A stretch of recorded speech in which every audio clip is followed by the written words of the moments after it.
Welcome to the North vs. South podcast, where we discuss video games, technology, TV, and movies. This week, we talk about the Saints Row trailer and the controversy around Austin Evans' PS5 heatsink video. So Josh, have you seen the latest Saints Row trailer? Yeah, I did. Looks quite pretty. Looks okay. What does that mean? Well, I've had mixed feelings of the trailer. At first, when I first saw it, I was like, "How dare they? This is a joke."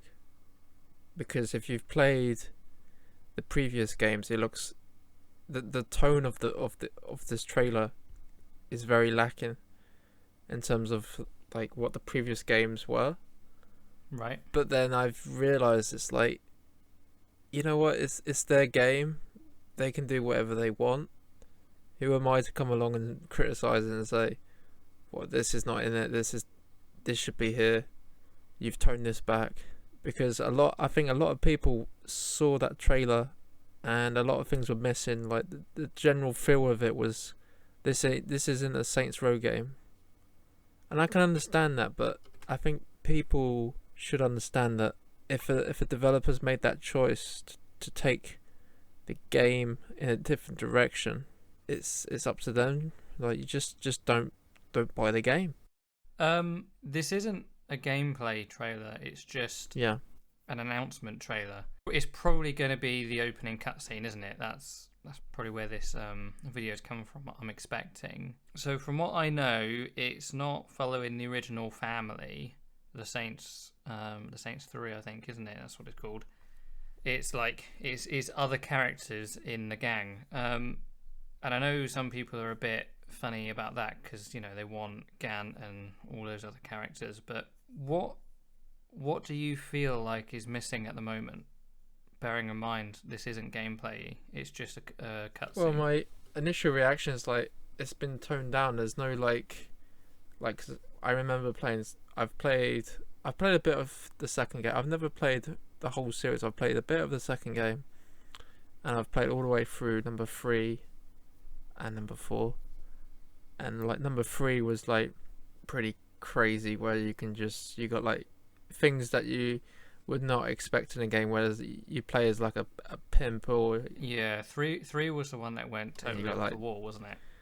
You got a lot of crazy stuff like a dildo as a weapon, Yes. It's just a trailer, and you don't know what's in the game. There could be stuff, but the thing is, as a kid, I remember I was very hyped for GTA 4, and then Saints Row came out, and it's well, that game's kind of tame in terms of what you can do in a game, and in those trailers they really rammed it in your head that this is a game meant for people that are just act, there's no actual seriousness to it. You're just there just to create mayhem and do silly stuff.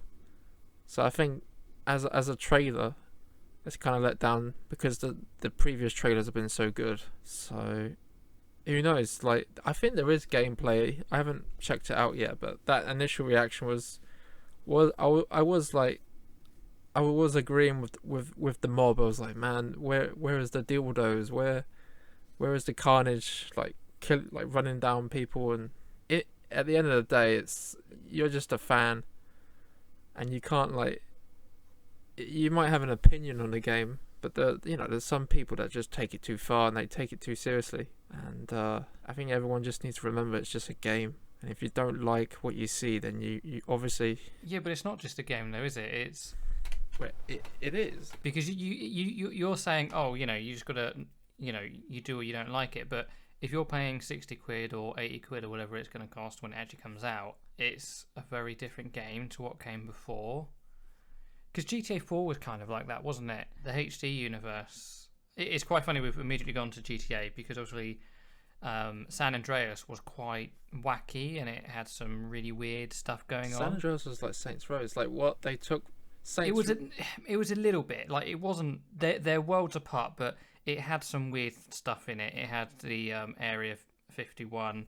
It had the jetpack. It had a few other things going on. It had the blind guy who it had some stuff that weren't ground in reality, whereas GTA 4 and GTA 5 are very much, they're grounded in reality. Physics is real and everything. And Saints Row came along and kind of was like, we like GTA, but it's not crazy enough for us. So they kind of took their game, because I don't even think Saints Row 1 and 2 were overtly over the top. They were just, they were a little bit more playgroundy. It's just Saints Row 3 really took it. It really took itself not seriously when GTA was starting to take itself seriously. That's where the comparisons have sort of come. And I don't know if we really know from just one announcement trailer if this game is now quote unquote taking itself seriously, or whether this is just how we're starting things off. You've still got things like, you still got the gang system, you still got the thing on his head with the dead mouse screen thing. Yeah. It's still a little crazy. A car's going in reverse as quickly as would go in forward gear and all that kind of stuff. I think, there's scope for it to be a weird, crazy, wacky game. In a weird way, it kind of looks like Far Cry. Yeah, I would say that. Do you see that? Yeah. It's Far Cry's getting like even weirder and weirder every game though, isn't it? Yeah. I don't know, like because I think what happened, I'm not sure, because eventually if you've played all of the Saints Row games, eventually you turn into like a god. And you get superpowers, and you can jump around the city, and then eventually you can fly around. And it's like, what's the point having cars in the game because you could just fly? So I can understand if they're like ditching that kind of concept, where it's like, this is getting really, really ridiculous, and it's like, let's bring it back, but who knows how far they've brought it back? We don't know yet until probably the game comes out. But yeah, I wouldn't like, there's people like dismissing it, saying, oh, don't buy this game. Yeah, if you don't like it, then don't get it. But if you're willing to give something a chance, just pick it up at some point, I suppose. Yeah, I mean, I only really know Saints Row 3. That was a very long time ago, like, I don't know, 2012. So it's not really fresh in my mind. I started replaying it a couple of years ago, but I didn't get that far in it. It was when the remaster came out. I realised I had the original in my Steam library, so instead of buying the remaster, I played the original, and it did feel like a product of its time. I feel like gaming in the early 2010s, it was in that place where things were a little bit wacky. And now we're not quite. Everything is a bit more serious. Yeah, I think society has changed a lot as well, and I think to have that level of craziness in your game, I don't know, they might be looking at it and thinking, is this actually going to sell? Are we going to shoot ourselves in the foot? It'll be interesting to see if it's actually a success, or is it a miserable bomb? It's going to be a success. There's no doubt about it. Who knows? No, it will be a success. It's been such a long time since the last Saints Row game proper came out. I think people they want this game. I know it wasn't really. I don't think it was that expected, was it? I hadn't heard anything about it. Yeah, I think it came out of the blue. And this is probably where the remake came from a couple of years ago, where they were working on this engine, and I thought, hey, why not just put Saints Row 3 into the engine that they were building, and maybe use that as a way to see how much people were still into the Saints Row franchise, to gauge whether it was worth putting serious money into trying to, properly, fully develop a game. They're doing that with Dead Space as well now. They're remaking Dead Space. So when you say remake, do you mean they're remastering an old game, or they're doing a new game in the franchise? I'm not entirely sure. To me, I've seen some screenshots and stuff. It's definitely not a remaster. A remaster would be like, take what's originally there, like the source of the code, and just try and update the assets. It looks like a totally new game, but yeah, to be fair, it could be what you're saying. Like, here's a new engine, stick it, just try and make make a game on this new engine and remake a beloved franchise, beloved game in the franchise. And there's a lot of remakes going around. Well, coming. What was the one on PS5? Demon Souls came out, didn't it, last year? But yeah, go back to Saints Row. It's been ages since the last game came out. 2013. For what? Saints Row 4. Yeah, but what they've done is to get along, and they've like, here's a port on the Switch, or here's a remaster. I know, but what I mean, in terms of franchise age, it's one of those franchises that is this a dead franchise or is it not? You know, sometimes I think about GTA 6 and if it's ever going to actually appear. Oh, that's coming out. It's. I mean, the internet has really gone crazy the last month or two over whether Elder Scrolls 6 and GTA 6 are ever coming out. It's actually getting really annoying how many posts I see. At one point, it was like there were posts every single day about which game series was waiting the longest for the next installment in the game. I can't really say too much, but I know that GTA 6 is definitely coming out and it's in testing stage. Definitely. How do you know that? I can't really tell you that, but why not? It's definitely. Sorry, why can't you tell me? Have you got inside knowledge? I can't say, mate. Why can't you say? I can tell you off the podcast, but I can't tell you on it. Why not? Who knows? Because they'd be like, "Oh, how did this person find out this information?" How do you know something that I haven't heard elsewhere on the Oh yeah, well, like you said, I have knowledge, so there you go. It's definitely coming. It's definitely The thing is, what I heard is it's been a kind of a disaster development, and there's a lot of changes, but apparently it's in a stage of testing right now. That's what I can say on GTA 6. All right, fair enough. There you go. And it is surprising that Saints Row game just comes out of nowhere, especially with COVID, because at the minute there's not a lot of games at all, is there? So it's nice to have even if it's like a remake, it's nice to get a new game. Yeah. Yeah, we just have to wait and see what happens. Hopefully, people give it a chance. Like, my initial thoughts was like, you know what? They're right. How, you know, it looks completely watered down to the previous versions, but you know, it's not your you can't decide what the publishers and what the developers want. Let's give them the benefit of the doubt and, you know, release the game and hopefully it's good. I don't know. See, the problem I have is you're giving them the benefit of the doubt. Why are you in a position where you need to give them the benefit of the doubt? You've got to be patient and just let the game come out and speak for itself. Yeah, that's what I mean. Yeah. There's no benefit of the doubt in it at all. They're a well-established game company. They know how to make a good game. Clearly, they've made 4 of them. So, wow, that's the thing. People are getting way too into something. You know, yeah. We've got 3 minutes worth of trailer and 4 or 5 photos, and people are analyzing and over-analyzing, and there's just not enough information in that announcement trailer that will really tell you what's going on with the game. Once you've had a few more, you'll see a bit of a pattern, and especially once you see a bit of gameplay, like how does the game feel when you're running around as the character? Does it feel cartoony, or does it feel a bit more realistic lifestyle, whatever, you know, not lifestyle, but, you know, realistic life, whatever. Yeah, I think it's just the way the internet is, where like one small opinion can just make or break a game, though, because there's probably like a small minority of people that believe in this kind of like, oh, this is trash, it doesn't have this doesn't have that, but then that reflects on the wider scale, because then you're like, oh yeah, these guys are right, this is rubbish. Because once that general feeling is towards something, then it kind of changes everyone else's opinion. But yeah, I'm willing to give it a shot, and hopefully it's good.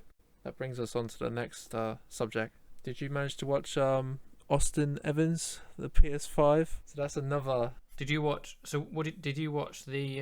Did you watch both videos? Yeah, I did. Yeah. How did you watch them? Did you watch the second one well, or the first one? The thing is, on my YouTube feed, it's quite funny. I watched I watch this guy. He's very passionate about like PlayStation, and I kind of enjoy his videos. And I didn't really know anything about this PS5. So what we're talking about is the Austin Evans heatsink. Well, I don't know what really to call it. It'll be Heatgate, I'm sure. Heatgate, yeah. Everyone's flipping out because Austin Evans is saying that the heat sink on the new PS5 revision is a bit smaller.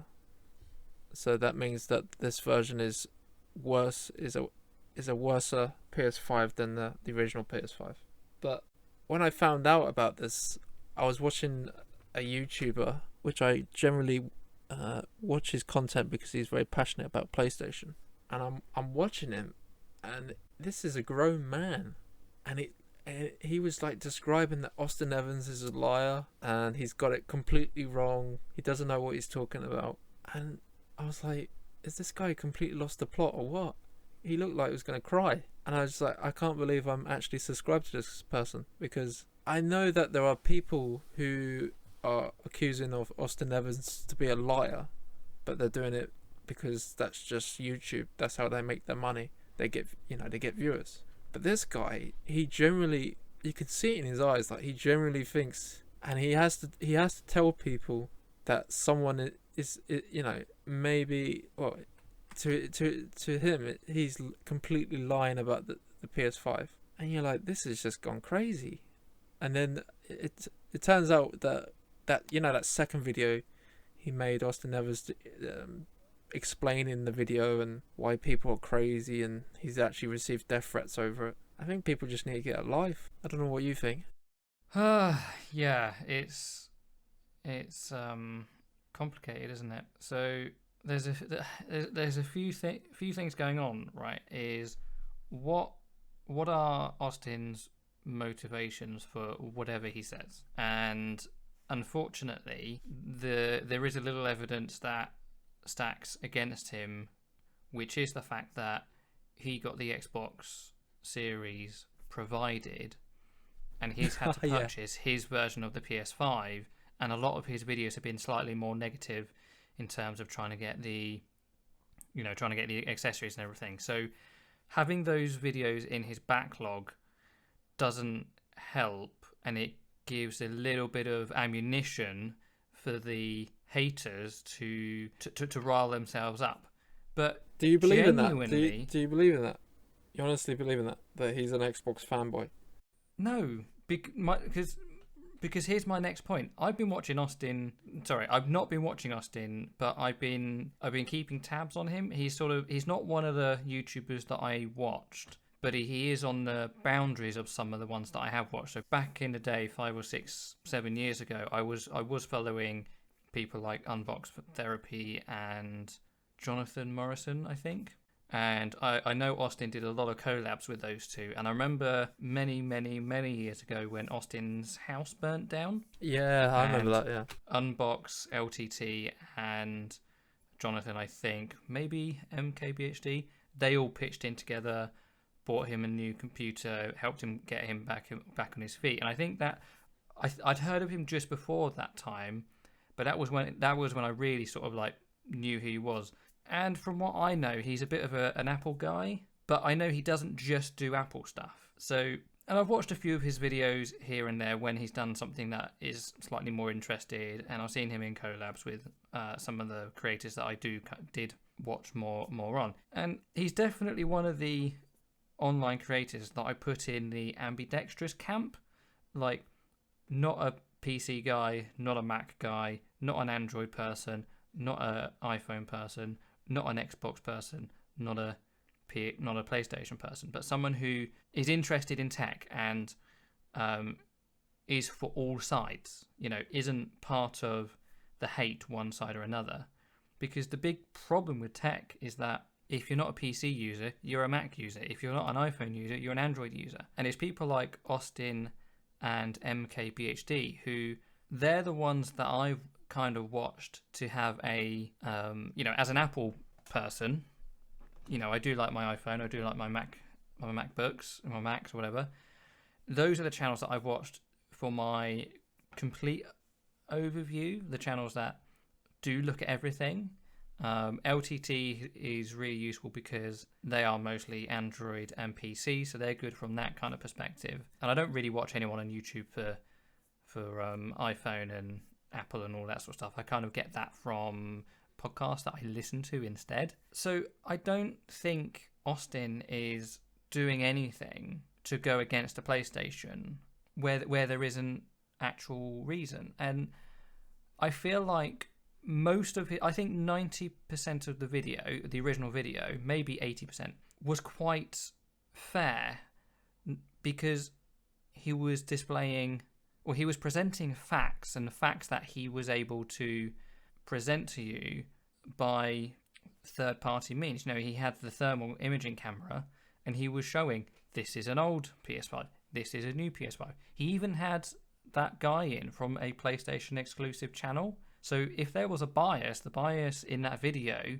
should be towards the PlayStation, not against it. And then he opened it up, and you can't, he showed the actual heatsink. This is a physically smaller device than the old one. And some of the stuff that they were saying, it makes complete sense from Sony's perspective. So Sony is saying they're actually making money on this console where they weren't before. And I don't know if you know right now, but the prices of everything in terms of raw materials has gone up in the last 2 years because of COVID and some other stuff.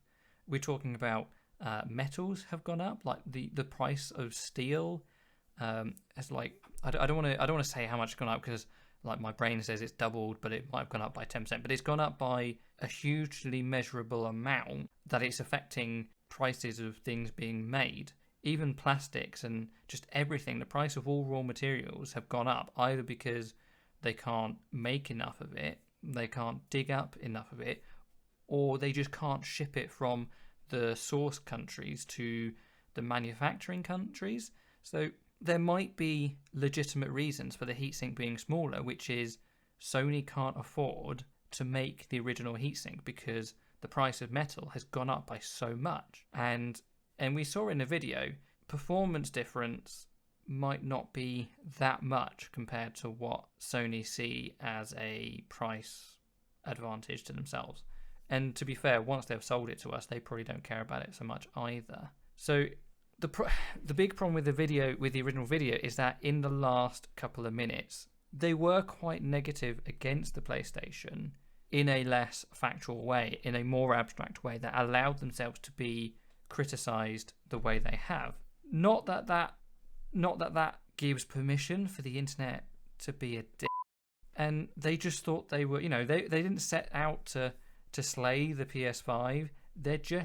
They know it's a lighter console. That lightness has to come from somewhere. They open it up. The heatsink is smaller. They've weighed it. They've shown you the weights of the PlayStation and of the heatsinks themselves. They talked about, is the heatsink more efficient? Well, no, it's not, because the temperature is 5 degrees Celsius higher. So if it turned out it was a different metal that was actually more efficient, then we'd have seen that in the results that they did.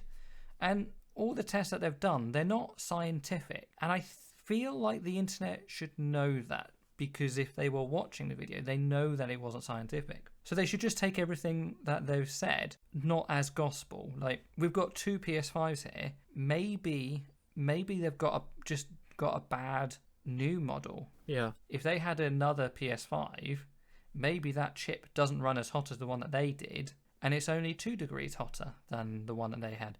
Maybe the original PlayStation 5 that they had was a particularly good chip, and it ran cooler than most do. Only having 2 PlayStation 5 side by side is no grounds for actual science and proof and everything. So as a viewer, you should be wary of videos like that, and know that anything that they do say is based on two actual devices, not across the board everywhere. And I don't think Austin was trying to claim that entirely. But yeah, the fact that the internet went crazy and doxing him and sending death threats and all that, I can't believe, I don't know where that came from. I mean, obviously it's not his audience, because his audience is quite good. Yeah. Well, it went on YouTube trending, and then from there, I think on Reddit, all those kind of sites, 4chan probably. But yeah, It's just like, don't people understand that YouTubers are there to make money? They're not there. Like, he did the best thing for his company, and he managed to get a PS5, the new revision of the PS5, but before everyone else, and managed to get a review out. Where did he get his PS5 from? Japan, I think. Yeah, he did. It's really weird because I watched another video today where someone had an electronic device shipped over from Japan, and I was like, am I imagining it or am I remembering from the other one? But the shipping cost is going to be a lot for him as well. Like, to buy the PS5 and then get it shipped from Japan, because I think you can't just normally if you buy from like Japan, they have their own like eBay kind of site, but they do like you buy, say, like, I think if you're based in UK, or so if you're based in UK, you buy with your pounds, and then they do the exchanging on the website and stuff, and then they like send it to you as well. it depends how you do it. I know. So this other channel that I watch is Techmoan, and he buys a lot of stuff in from Japan because a lot of the old stereo manufacturers that's right, based out of Japan. So he did talk about this a few weeks ago, and there are actually companies in Japan that will buy the product on your behalf, have it shipped to their address. You know, if you need a Japanese address, and then they will ship it on to you, and obviously you got to pay a bit on top of that. It adds a substantial amount of money to it, but it actually I don't think it's that much compared to the cost of a PS5. It all depends on whether you want it air shipped or shipped. I imagine Austin probably had it air shipped because he'd probably want it quite quickly to get the video made and out and everything. The one thing I found interesting what he said about that's in that second video is like the scalpers are now putting on their PS5s original PS5 and you're like, and they're charging more money for it as well. And yeah, I mean, that's just unintended consequence of the video, but that just, that happens with every tech. Look at the PS3. The original PS3 could play PS2 games, and then the second PS3 the revision couldn't. yeah. So the original PS3 has some value over the second PS3. But that's a lot different to what we have now. Like, so what, the heat sink is a bit smaller. The temperature's like a little bit more. Who cares? Like, depending on where you are in the world, the ambient temperature in your room and the type of cooling that you have, you might not even notice the difference. Yeah, I was just watching this guy, and I couldn't believe it. Like, he was saying, if you come across the new PS5 revision, just don't buy it. Just try and find yourself. And I'm like, who cares? Are you that sad? Like, especially console gamers. Like, don't take this the wrong way, but if you want performance, don't get a console. Yeah, imagine if the average Joe who's trying to buy a PS5 as a gift for like their son or grandson, or daughter or whatever. Can you imagine them going to the shop and say, "Oh no, that's the new revision. Have you got any of the old?" Like, who cares? You say that people will do that. You look at the people who want to get a particular version of the Switch because there's a firmware compatibility in the models after mid 2016, so everyone's looking for a early 2015 model, so they can emulate. It already happens, to be fair. Yeah, but I think the average person is just not going to get it. Like, because at the minute you still can't, like, if someone offered me a revision 2 of the PS5 to buy, I'll snap their hands off. You can't even get the bloody thing. Like, and then people are saying, "Oh, you shouldn't get the revision 2. You should try and get the original PS5." Come on, don't be. It does the same thing. It plays the games at a slightly hotter temperature that you're never gonna notice, unless you're in a warehouse and it's like boiling hot and you've been playing for like a good 7 hours. Then you might notice. But I just want to talk about like how the internet and the people that are trying to like make, like, I understand the people that are trying to make the money, they make like reaction videos, and I suppose what we're doing right now, but we don't get paid, but there are some people that are big enough and they just see this as like the next drama. And it's like, oh, we must, I've got to report on this, and then Yeah, look, mate, I don't want to. I don't want to be part of the YouTube drama. We don't need to do this every time something happens. yeah, that's the thing. This is pretty much a one-off for us, but I think because it was such a big event, and I think it was kind of disturbing. That's why we wanted to talk about it. I'll tell you what, though, it is definitely important to check the information you're receiving from people online. Even if you've been following a creator since they were a small creator, don't take everything that they say as gospel. Yep.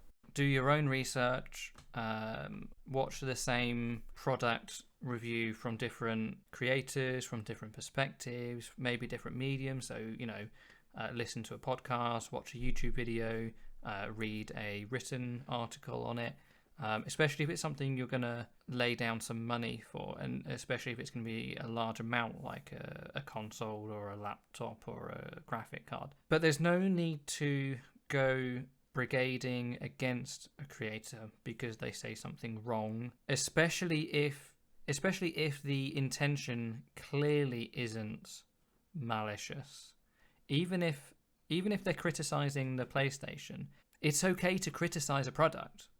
And in fact, the best people to criticize a product are the fans of a product. Like I said, I am generally seen as an Apple person, and I will criticize Apple and the things they do to the moon and back. But that doesn't mean I'm against the products that they make or the software that they make. I'm still a fan of what they make. So you've got to look at the way they're being criticized. So when I say, oh, I don't like it when Apple do this, you might hear a bit of disappointment in my voice because I'm like, oh, I wish they didn't get rid of the headphone jack, or I wish the phones were more waterproof, something like that, versus someone who is actively anti-Apple and it's like, oh, they hate headphones, they just want you to buy their AirPods, they're just greedy. I don't think that's how Austin was talking about the PlayStation or about Sony. They recognized in the video the cost of making a PlayStation, and the fact that the heatsink being smaller might be a part of that, and that might be disappointing, but it's just the truth of the world today. That wasn't malicious against Sony. It's just recognizing the way a decision may have come about. And I think, as consumers, we just need to recognize not just what is being said, but the way it's being said. And, just try and leave it as that. Yep, I agree with that. Thank you for listening to this episode of North versus South. Please feel free to like this video, leave a comment below, follow us on our YouTube channel or in your podcast app of choice.